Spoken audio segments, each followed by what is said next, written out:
Hello everyone, I am Dr. Chinu Agrawal and today I have the pleasure of introducing you to the President of ICP 2024, Stanislav Štech.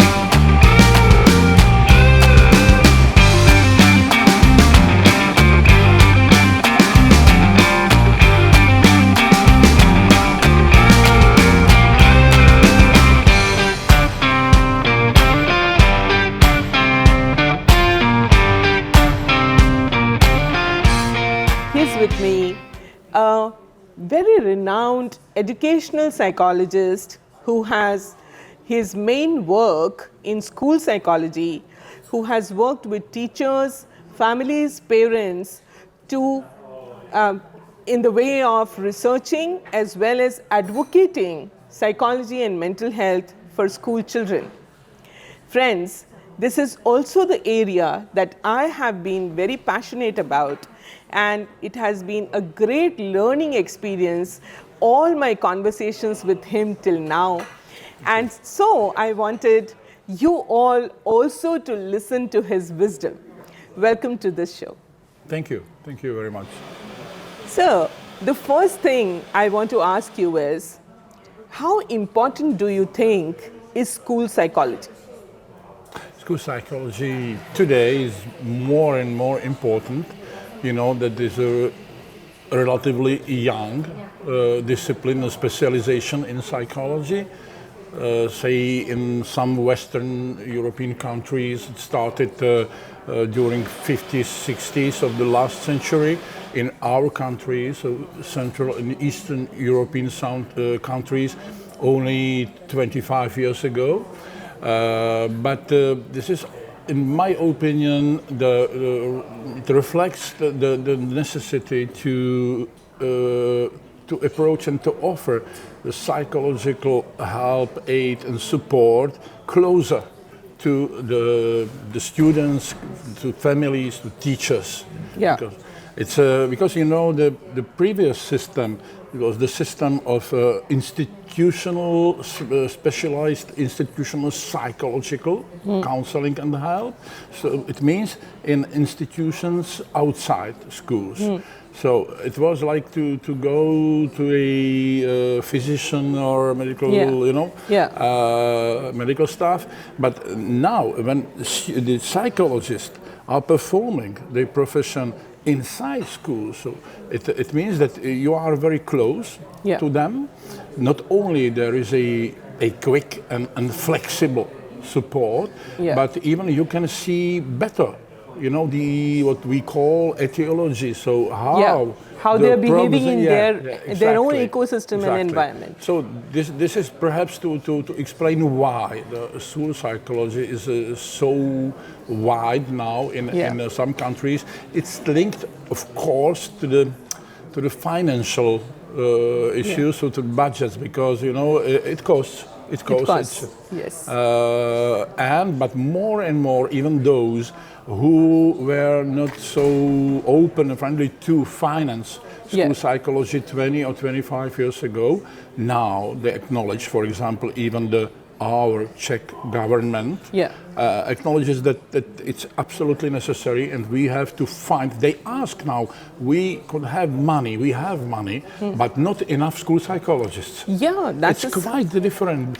compared to 25 years ago. Yes. Yes, we know there are some psychologists, but we don't have money. Yeah. So it's a really a paradigm shift in the attitude, and we are seeing that in our country, in India as well, where the government of India has made it mandatory for all the schools in India to have a school psychologist. Oh, it's perfect, but and I don't know if you have enough. We don't have.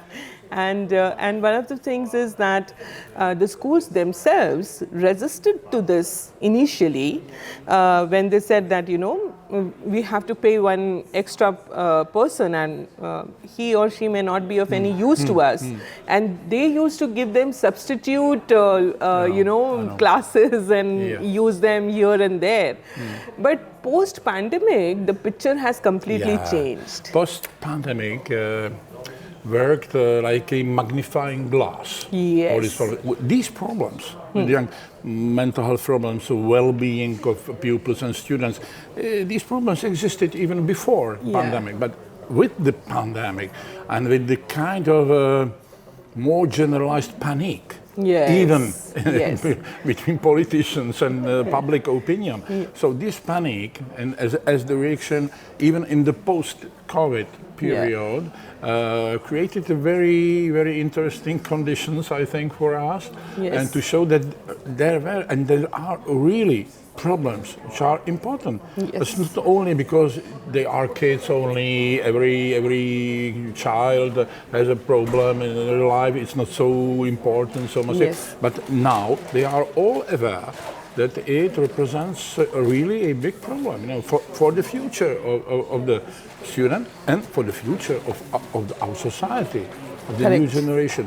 So this is really very important, and we are just now discussing, perhaps, I don't know if in India it could be possible, but in our countries, in Europe, Western or Eastern, when there were not enough school psychologists, so we tried to adopt measures that could help a little bit. So, for example, the teachers consultants, or the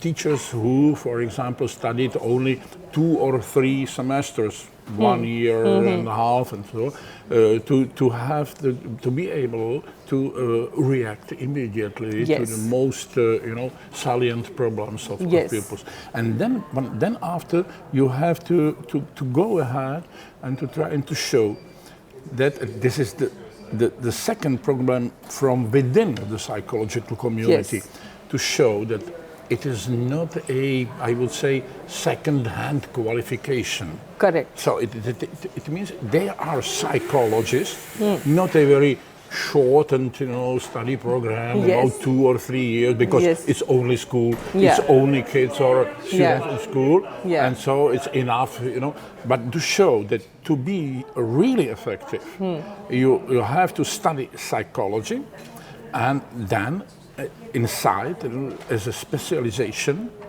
it's a school psychology. Like you have the specialization in clinical, in marital, in industrial, or where you have a specialization in school psychology. So this is important. This is now our problem in our country, that we are fighting against the idea of some politicians that it could be only bachelor, only 3 years, only some knowledge, some small knowledge in psychology. But they, with the problems with the well-being, these psychologists are facing the problem of what we call crisis intervention. So serious problems. Some serious so problems. You cannot send anyone who has just a little knowledge or partial knowledge. Absolutely. You need more than 5 years of study to be a very good in crisis intervention. You have to study more than 5 years at university. Yes. I agree to that completely. And in India, the policies are now being made, they are in the process of being made, where we are regularizing the study, research and practice of psychology. So what you just said is very, very relevant for us and our policy makers out there. But then I also have a point where I want to say that, there are 2 things. One is the crisis intervention or any other intervention for the specific problems or issues that we have in children. And as far as the teachers are concerned, maybe we can start early where the problems have not emerged or the problems are not there yet. And we can start with educating them and building their emotional resilience and, providing them the social, emotional learning and emotional education in advance. You are right. You are completely right. And yes, we have to do it in parallel. in parallel, not only focus too narrowly, in a narrow way on psychologists and on the development of very sophisticated, methods and so on, because there are only the scope of their intervention, the target is very limited. Yeah. Instead, the teachers, Yes. the teachers are here to have the contact. They can observe, they can intervene the whole day, repeatedly the whole week. Yeah. And in fact, they can be a very good observers of the first line. Yes. And then know when. This is important. When it is the problem to be sent to the school psychologist, or if I can, for example, by my pedagogical or educational intervention, try to change something. So, like for example, in our official measures we proposed when I was at the ministry, was that there is all the time the first phase. And the first phase is up to the teacher. Correct. So try what kind of measures you tried. How did you check the symptoms, indicators? Yeah. What did you do? And after 2 months or after 3 months, do you have a protocol, the checklist, what is the was progress? wrong, so the progress and so on. And then after, you have the right to send it or to ask the psychologist. Because without it, it would be not possible, because the teacher, in fact, it is another problem with the school psychologist at school and in the classroom, said that if there is a very competent school psychologist, teachers have the tendency to send all the problems out. And to send them. In fact, there is a other dark side, I would say, of the moon, dark side of the profession, that if you do so you have a depreciative, degraded look at your own profession. Yeah. So it means I am a teacher, whenever there is a problem, I am supposed to send it there. You have some preventists at the school, preventive program. You have the counselor to the teacher, assistant teacher. You have a school psychologist. So what remains to the teacher? To the teacher to be proud of my profession. So you really very prudent with this. But it doesn't mean that the school psychologist should be a person, isolated in her room and waiting. Correct. Not at all. No. But there are really very, very interesting, problems and issues in the profession. which are emerging and which eventually will be solved, and the solutions will also emerge from them, who are practicing it. And so, do you think that structured social emotional learning and emotional education programs should be adopted by schools right from an early age? My first remark, it is really very important to speak and to make the people, even the professionals at school, aware of the problem of social emotional learning, because the tradition is, I don't know if in India is developed, but in our country the tradition is it's purely or only the cognitive development. Yes. And the emotions as well as the body. So body and emotions have nothing to do in school. So, and so the social emotional is really very important. As to programs, I think that the crucial thing for the success is to have very well trained teachers. People, so to show, because for some parents, for example, and I have a very little experience in Czech Republic only with these programs, is that even parents think that this is something not really useful, and there's no marks attached to it. To see how do you feel, your reaction, and so on. Yes. So even for parents, there is no support, no automatic support. Correct. And so it is necessary in this case to help the teachers to explain, to have the committed teachers, who will accept and say yes, it's part of my professional identity, because I know that I am here educating the whole child. Correct. And this is very important. So yes, some programs, I don't know exactly the nature and the quality of different programs for social emotional learning, but I think that in any case, the teachers are the most important, crucial person. Yeah, the crucial people.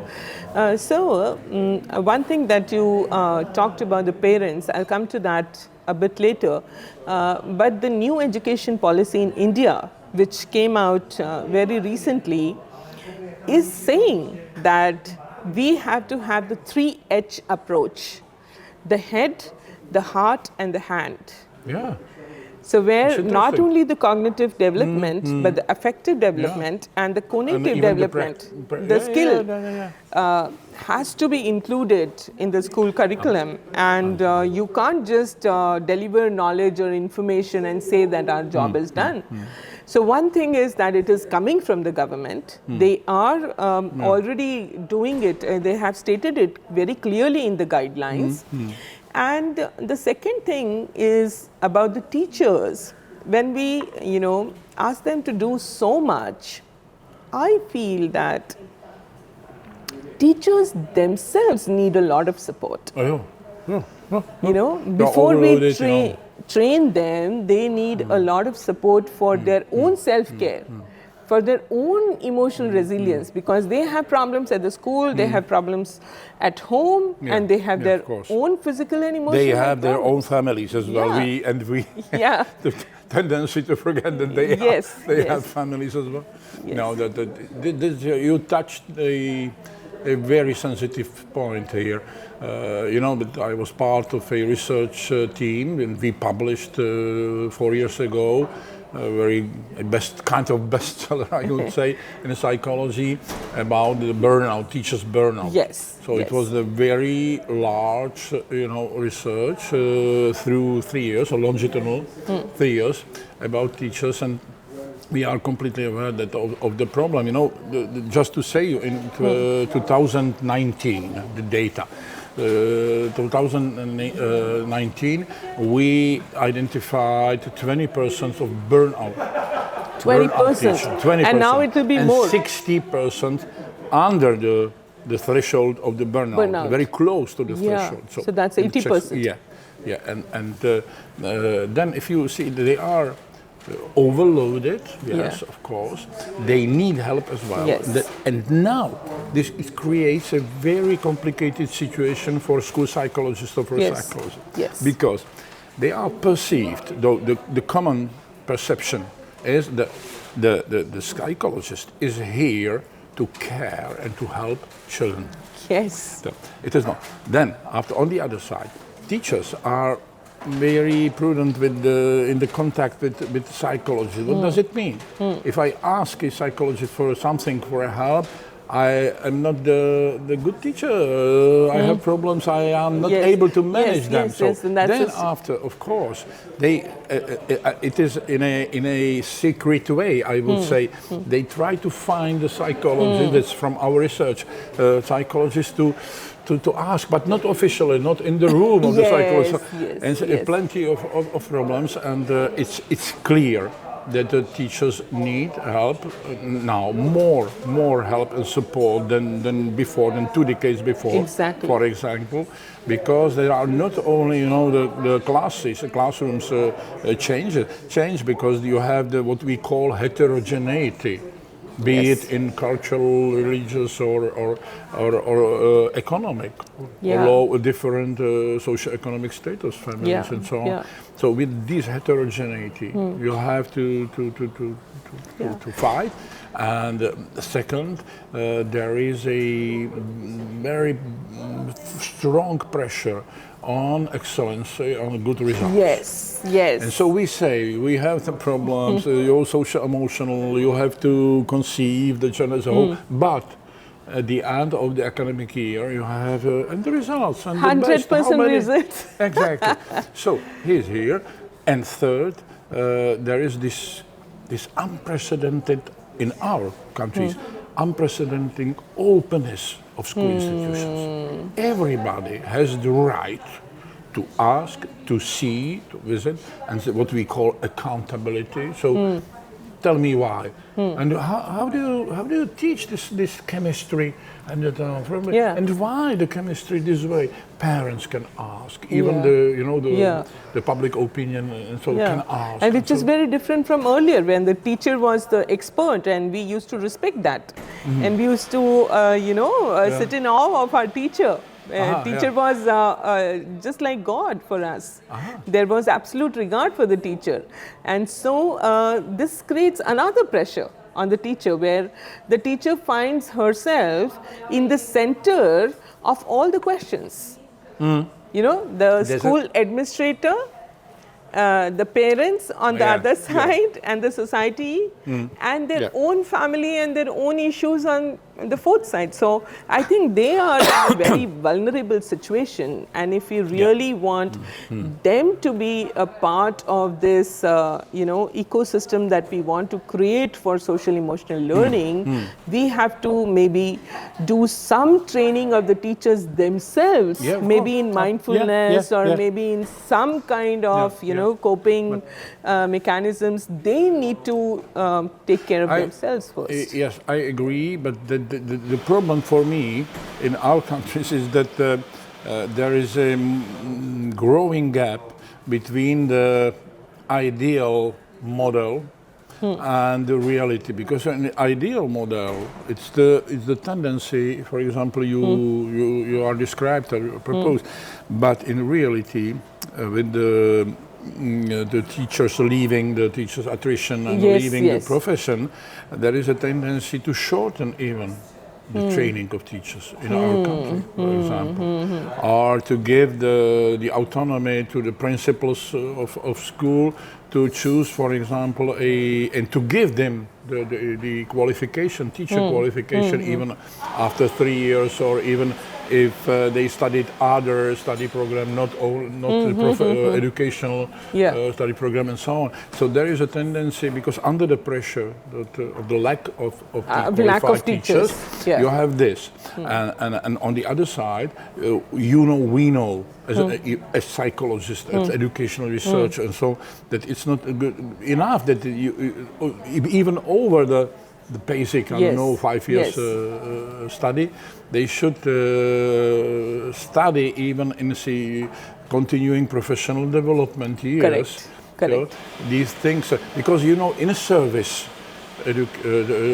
study is the most important, perhaps more important than because they have the experience. They can come to our courses with some cases, some with real problems the problems, and it's better than to analyze and to offer them, the possible alternatives and so on. So I feel that there is a growing gap between what the research and the psychologists have found and the reality, which is under the economic and political pressure. Yes. And now let's come to the parents. I think social emotional learning, the research, the developmental psychology research always says that it is the formative years till the age of 7 years, and then maybe 5 years more is the time when the whole resilience is built and their attitudes are being formed and their values are being generated. So the parents, of course, cannot be ignored. We need to have them on board. And what can we do about parent education? Since the beginning of the last century, I like many quotes, from the books, the books published in 1910 or 13. There are very interesting things that makes us reflect that it was the books or the recommendation for teachers. Think all the time, be aware that when you are speaking to your pupils, students, the way you behave, it is a mean to impact or influence their parents. So it is really very, and it's more than 1 century old, quote. Yes. But I think because we cannot conceive programs at the level of the government, the political, the whole nation, how to elevate or educate the parents, the families. No school to be parent. How to be? There's no school. There's no program in the formal education. Once more, we have here schools and teachers as the lever of as the very important agent, to influence the families. So at the end, it will be very slow, but it's through these examples and these actions, and actually when they will see their children that there is something interesting, that there are new things, that they are able to behave in a different way and so on. This is for me not all parents and not all families, of course, but there can be a progress. We cannot think in terms of radical revolutions and changes. It's not possible. Of course. And maybe when I talk to teachers and when I am interacting with them in the training programs, I always give them this attitude that first think about all these things as a parent rather than as a teacher, because you yourself are parents to your own children. And then maybe they get the idea as to how to talk it out to the parents when they meet the parents. And maybe the social emotional learning program is going to have to be a triangular program after all, where the student, the teacher and the parent all have to be catered to in some way or the other.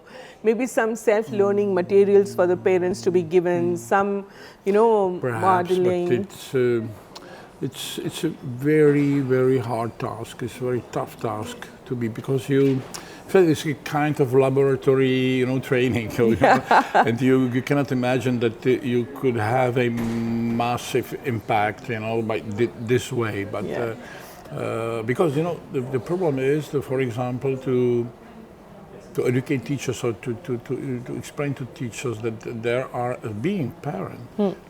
There is a quite different, I would say, logic of your. How do you see your child? How do you see the importance of education, etc.? Then, when you are a teacher, and to understand, to be able to listen and to understand what the standpoint, not to refute and to immediately that he is a parent, so he, is not accepting, what is correct, and I am the teacher, I am correct, I know. So you have to understand to adopt for a while the vision or the standpoint of the parent, and then not to adopt it totally, but at least to try to explain. This could be the way, but these are in fact the recommendation of the level of I would say individual or partial, as to if you want to have a more massive impact, once more, this is how to train teachers, because we don't have any other mean how to impact more in mass. And you cannot invite the families to the evening session of the social emotional learning program. Come, we will explain you how to. So this is the way. This is why it is so complicated, and why the professionals are needed. I now come to the point when you say professionals are needed. Social media is creating a lot of impact, and unfortunately, people who are influencers on social media are not professionals. And there are millions of parents who are listening to them. And as we were talking yesterday about low psychology and pop psychology, which is not well-researched psychology, that is being percolated. And I am of the opinion that more professionals need to be present on the social media. Exactly. You have it's difficult because you cannot resist completely and say cancel social media. It's not possible. Can't. You cannot say, for example, oh, these people, this is only bullshit. It's not true. No, you cannot. So the problem is, and I think that we as professional psychologists are guilty. Yes. Because there are not so many very well qualified psychologists, educationalists, and so on, able to translate. Yes. Because you have to translate. Yes. You cannot speak the same language as we speak here in the conferences or congresses of psychology. Correct.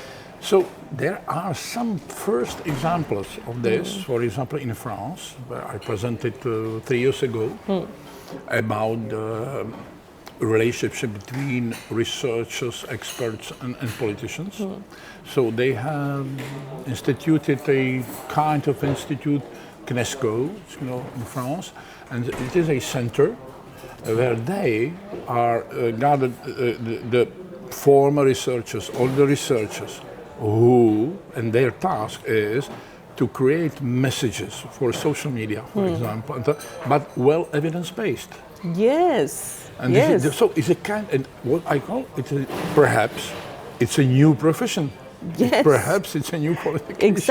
Exactly. Because we are here, even the excellent researchers, they could not be so good or excellent in messages for the people, for the public opinion. Yes. So this is perhaps this is the first attempt how to improve the situation. Yeah, I always maintain that, so much of research, so much of study going on in these rooms, if they're not accessible to the public for whom it is meant, then it just lies in our dissertations and in our thesis and our research journals.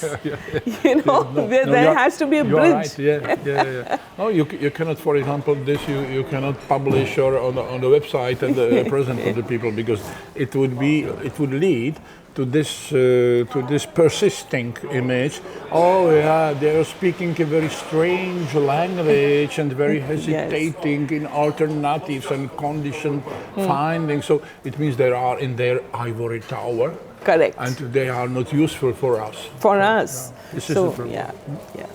So thank you so much for this time, in spite of being so busy, being the president of this huge conference, which is housing almost 4,000 delegates from all over the world. And it has been a real pleasure and privilege to connect with you. And I'm so sure that my audience is going to love whatever you said. And thank you. Thank you very so much. much. Thank you. It was a pleasure for me. Thank you so much. Bye-bye. Thank you.